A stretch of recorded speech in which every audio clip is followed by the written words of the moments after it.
Bismillahirrahmanirrahim.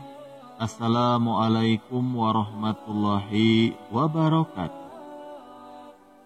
Sahabat rahasia kolbu rahimakumullah.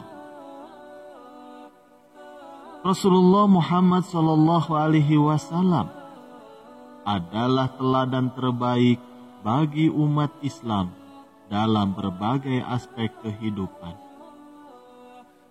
termasuk di dalam menjaga waktu tidur. Di dalam ajarannya terdapat beberapa waktu khusus yang dilarang tidur oleh Rasulullah SAW.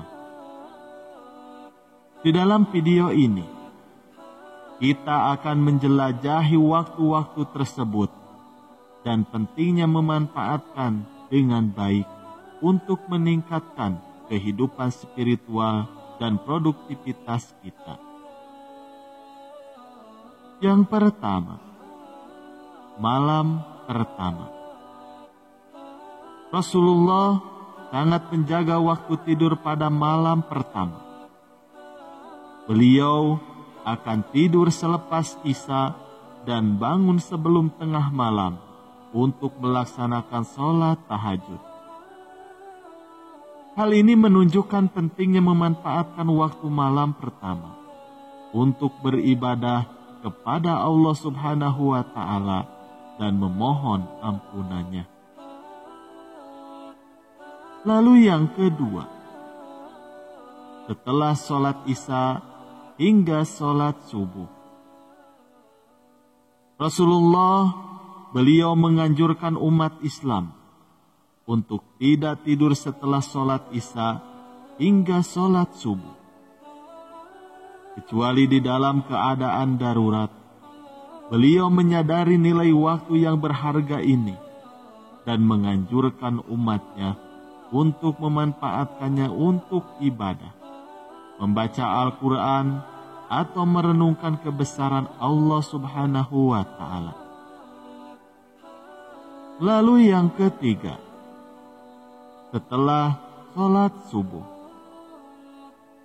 Rasulullah SAW beliau mengajarkan kita untuk tidak tidur setelah sholat subuh. Waktu ini memiliki keberkahan dan sangat ideal untuk melakukan aktivitas produktif seperti membaca Al-Quran, berzikir, berdoa, atau memulai aktivitas harian dengan semangat dan energi yang baik.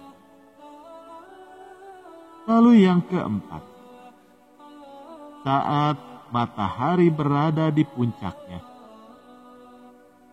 Rasulullah SAW memperingatkan agar tidak tidur saat matahari berada di puncaknya, yaitu saat waktu zuhur dan asar.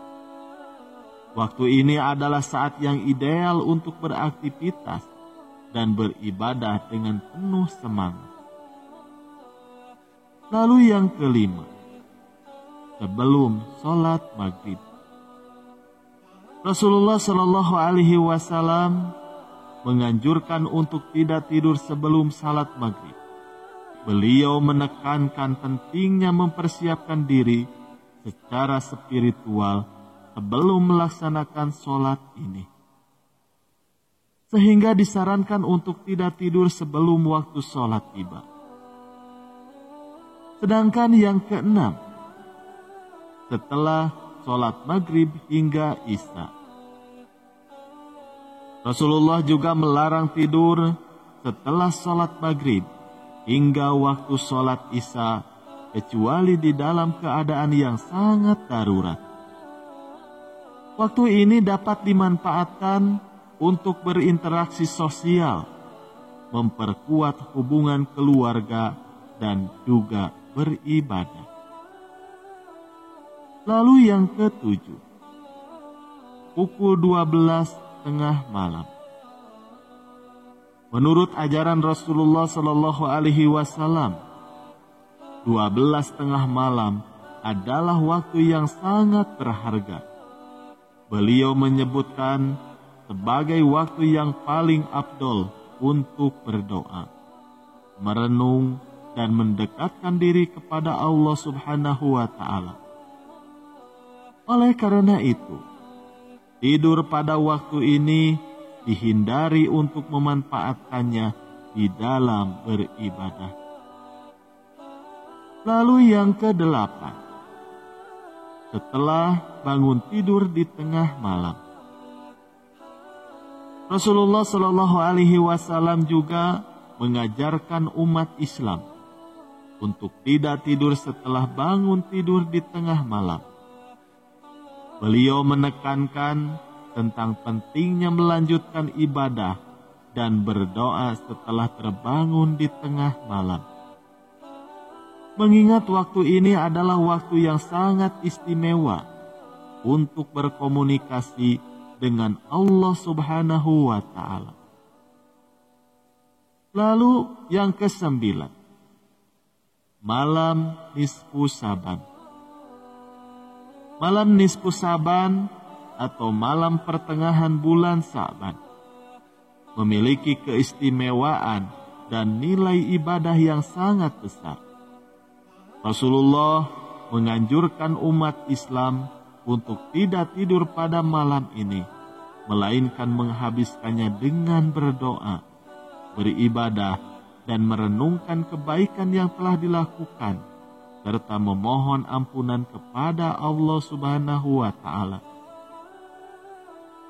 Rasulullah Shallallahu Alaihi Wasallam, beliau mengajarkan umat Islam untuk memperhatikan waktu tidur dan memanfaatkannya dengan bijak. Terdapat beberapa waktu khusus yang dilarang tidur menurut ajaran Rasulullah, termasuk malam pertama, waktu setelah sholat Isya hingga sholat subuh, 12:30 malam, waktu setelah bangun tidur di tengah malam, siang hari, dan malam nisfu Saban.